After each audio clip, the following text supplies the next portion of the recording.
How's everybody doing? My name's Mike from Roots Canine Training, and today we're going to talk a little bit about a heavy-duty crate and why we're using it with Aurora. So please excuse my floors.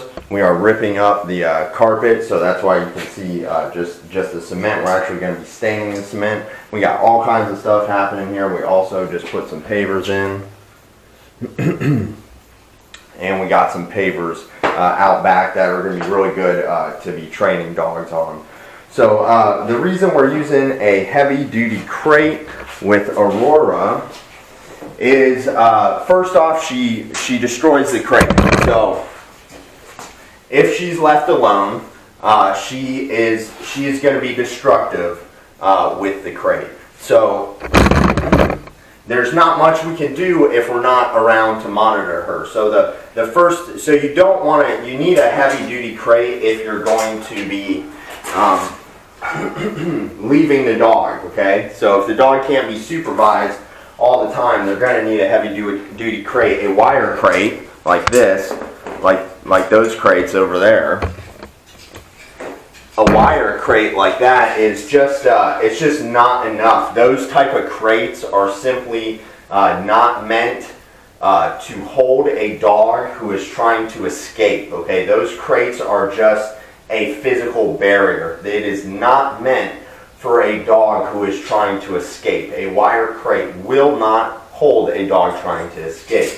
So it's not that they're really a Houdini. What it is you have them in something that they know they can get out of. So Aurora definitely knew she could get out of her wire crate. She knew just to push the corner of the crate and she could get it to collapse. Not the door, but the actual crate. She could unfold it. And I saw her on camera do it while I was at my neighbor's house. She did it very quickly as soon as she got agitated. I was gone maybe a half hour and then she got out of the crate.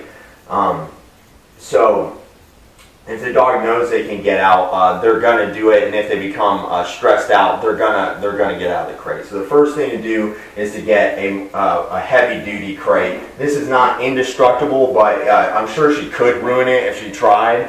But the idea is that she can't just get right out of the crate. It would take her some time. Now the other thing I do with dogs who ruin the crate, the first thing I do is I use an e-collar with them, and I can see them on camera, and as soon as they touch the crate, I stimulate them. So they start figuring out, oh, when I put my teeth on the crate, or I'm pawing at the crate, or trying to get out of the crate, I get stimulated.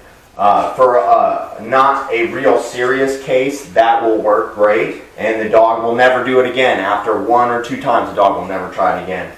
She was going to keep persisting, so the best thing to do is get a heavier crate that she can't just get right out of. And ever since she has been in this crate, from the first night, she never tried to put her teeth on it. She hasn't tried to ruin it at all. I think she just knows that it's much stronger, and she's been doing good. She's also calming down too at this point. She's been with me a little over a week, so she's starting to calm down. Good girl. The other thing I like about this heavy-duty crate for her is that it has slats in it, so there's only about 50% of the floor there, and this is what I'm talking about right here, and this will actually slide out. So her tray will slide out. So a dog that's having excited peeing issues, it's not something that goes away just like that. It's something we have to train them. We have to train that muscle. So what I like this for is she had an accident yesterday morning, I believe it was, or it might have even been this morning. And I didn't get to her right away, and because I wasn't aware she had the accident. It was early morning, and instead of her sitting in it and trampling through it to come out of the crate, I'm able to clean it while she's in the crate. And then there's very minimal stuff to clean up inside of this crate. So I do like it for that reason for her. And if you have a dog that has lots of anxiety, you have to get a crate that's going to hold them. You can't use a wire crate and let them destroy it and let them keep getting out. Once they achieve escaping from the crate and they know how to do it, that's a tool that they're going to use, So you have to put them in something at least that's going to hold them. And you also don't just put them in this crate and let them ruin this crate just because it's stronger. You don't allow them to. I could see on the internet that owners were letting the dog chew on the crate for hours and hours, and of course they're going to be able to destroy it eventually. You know, so the thing to do is, if your dog is destroying the crate, I use an e-collar for that. I go outside my house, I watch on a camera if the dog is chewing on the crate, doing anything in the crate they're not supposed to. They get stimulated for that.